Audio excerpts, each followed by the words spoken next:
श्री स्वामी समर्थ. मी स्नेहल. आज आपण बघणार आहोत एकदम कमीत कमी खर्चामध्ये आणि उरलेल्या तुकड्यांमधून पर्स कशी शिवायची.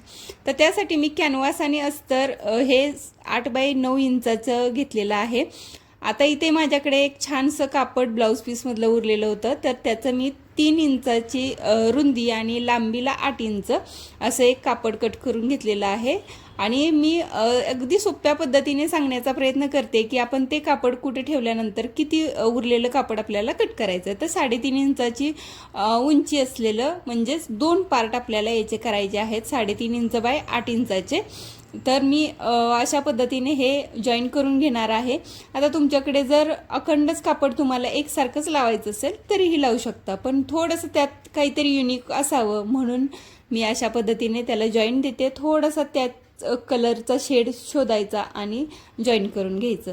आता एक छानशी लेस लावून घेतलेली आहे आणि लेस लावली की एकदम लुक चेंज होतोय.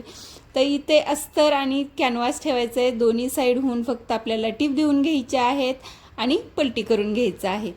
खूपच सोपी ही पर्स आहे, म्हणजे तुम्ही 10 मिनिटात ही पर्स बनवू शकता आणि तुम्ही कमीत कमी खर्चामध्ये म्हणजे वाण देण्यासाठी अगदी सोपी आणि बजेट फ्रेंडली अशी ही पर्स आहे.